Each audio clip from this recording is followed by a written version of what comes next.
Screen पे एक map देख रहे हैं और इस मैप में देख रहे हैं एक एक्सरसाइज। ये एक्सरसाइज अभी 19 दिनों तक चलने वाला है और इसमें खास बात क्या है? खास बात ये है कि इसमें ब्रह्मोस उतरा है। अब ब्रह्मोस चाइना के इतने पास उतरा है, क्या चाइना को टेंशन नहीं हो रहा? हो रहा है। लेकिन वहीं दूसरी तरफ क्या साल 2030 तक भारत बहुत कुछ बदल देगा। रूस से अब ऐसी आवाजें आने लगी है कि रूस से भारत छीनता जा रहा है। क्या छीन रहा है भारत और क्या सच है, जानेंगे। क्या रूस और भारत मिलकर पूरे खेल को पलट रहे हैं? हमेशा की तरह जानने को मिलेगा बहुत कुछ। आइए जानते हैं इन खबरों को विस्तार से। तो जैसा कि आपने ये मैप देखा, इस जगह पे बाल्किस्तान 2026 नौसैनिक अभ्यास हो रहा है और इस अभ्यास में पहली बार ये देखने को मिल रहा है कि फिलीपींस ने उतार दिए हैं ब्रह्मोस मिसाइलों। और न सिर्फ ब्रह्मोस मिसाइलों को उतार दिया गया है, बल्कि यहाँ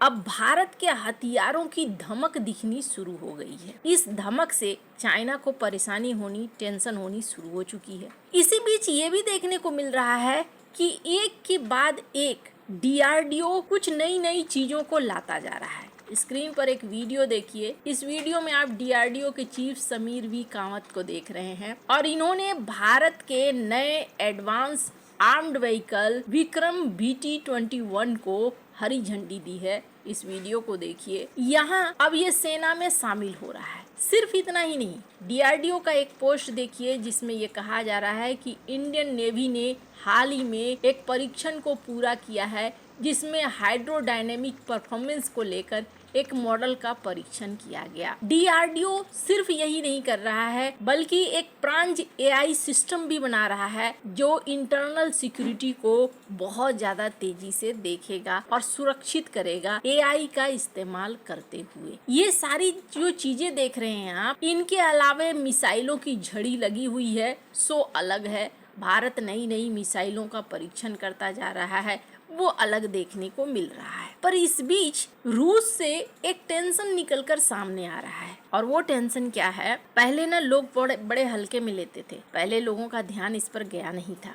आर्मेनिया रूस का एक पारंपरिक सहयोगी रहा और आर्मेनिया के पास हमेशा से रूसी हथियार रहे, काफी बड़ी संख्या में। लेकिन आर्मेनिया को झटका तब मिला जब नागोर्नो काराबाख के युद्ध में आर्मेनिया उन हथियारों का इस्तेमाल नहीं कर सका और कुछ हथियार इस्तेमाल हुए भी तो ढंग से वो परफॉर्मेंस नहीं दे पाए। कि भारत से लिए गए पिनाका रॉकेट, इन्होंने बहुत अच्छी बर्बादी की थी अजरबैजान की। और उसके बाद ये देखने को मिलने लगा कि आर्मेनिया भारत की तरफ झुकने लगा और भारत से लगातार हथियारों को खरीदने लगा। आर्मेनिया शुरुआती दौर में खरीदते हुए आगे निकलता चला गया। आज की डेट में अगर कहें तो आर्मेनिया के हथियारों की खरीद का 32% भारत से जाने लगा। इसी बीच फिलीपींस, जिसे चाइना ने बड़े टेंशन देने शुरू किए, फिलीपींस ने भी भारत को संपर्क साधा और खास करके जब भारत का ब्रह्मोस जाकर गिरा था पाकिस्तान में, उसके बाद फिलीपींस को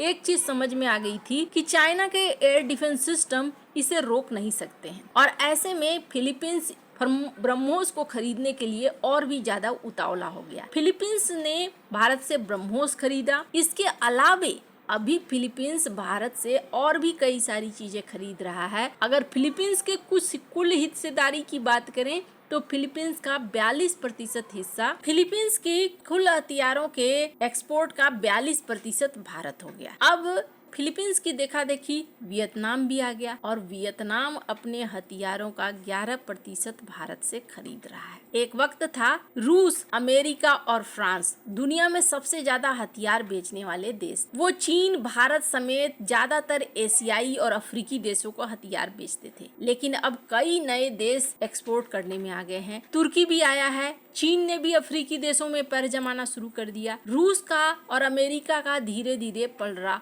हल्का होने लगा। कई देशों ने अब भारतीय हथियार भी खरीदने शुरू कर दिए हैं। स्क्रीन पर इस ट्वीट को देख रहे हैं जिसमें वसीली एक रूसी पत्रकार हैं और उनका कहना है कि एक जमाना था जब भारत का एक्सपोर्ट बहुत कम था और भारत हथियारों को खरीदता था, लेकिन जैसे जैसे दुनिया बदल रही है वैसे वैसे भारत इस बदलते हालात का फायदा उठा रहा है और भारत ने शून्य से शुरुआत करके एक बड़े बाजार को अपना बनाना शुरू कर दिया है। इसमें उन्होंने कहा कि फिलीपींस और आर्मेनिया जैसे देश जो कभी रूसी हथियारों को खरीदा करते थे वो अब भारत से खरीद रहे हैं। हालांकि इन्होंने कहा कि ब्रह्मोस मिसाइल जो खरीदी गई है उससे तो रूस को भी फायदा है, लेकिन ये देखने को मिल रहा है कि रूस के कई क्लाइंट्स अब धीरे धीरे पहुंच रहे हैं भारत के पास। वसीली का कहना है कि भारत अब एक तगड़ा कॉम्पिटिटर बनता जा रहा है रूस का। हालांकि अब आपके मन में सवाल आएगा कि क्या भारत रूस को पार कर देगा 2030 तक? क्या भारत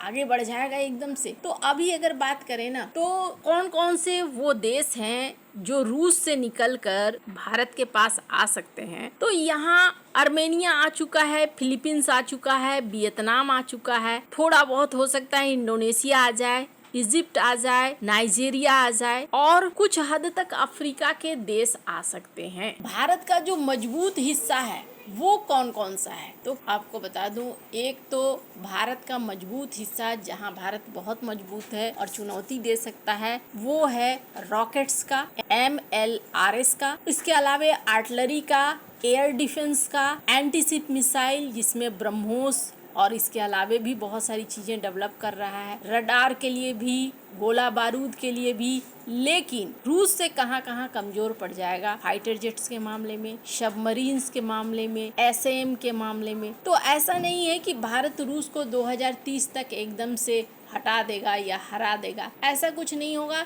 लेकिन हाँ, पूरा विकल्प तो नहीं बनेगा, पर भारत और रूस मिलकर एक बड़े बाजार पर छा सकते हैं। अभी रूस के साथ एक ही दिक्कत है और वो है कि युद्ध में फंसा हुआ है, जिसकी वजह से अपने क्लाइंट को सही समय पर चीजें दे भी नहीं पा रहा है। इस वजह से बहुत सारे उसके क्लाइंट भारत के पास भी आ रहे हैं, क्योंकि भारत रूसी हथियारों को इस्तेमाल करता है, बहुत सारे स्पेयर पार्ट्स भी भारत के अंदर बनते हैं और अब भारत के अपने हथियार भी चर्चा में आने शुरू हुए हैं। दक्षिण कोरिया, तुर्की, ये भी कभी ऐसे देश थे जो बड़ी संख्या में हथियारों को खरीदते थे, लेकिन आज की डेट में क्या है, ये हथियारों को बेचते हैं और इनके हथियार कुछ हथियार ही सही लेकिन दुनिया भर में चर्चा में रहते हैं। अब भारत और रूस को आपने एक चीज नोटिस किया होगा, कई सारे हथियार अब दोनों देश साथ मिलकर बनाने की बात करते हैं और इसके पीछे कारण क्या है? इसके पीछे कारण है रूस इस चीज को समझ चुका है कि प्रोडक्शन को अगर आगे बढ़ाना है तो जॉइंट वेंचर बनाकर भारत के साथ आगे बढ़ो।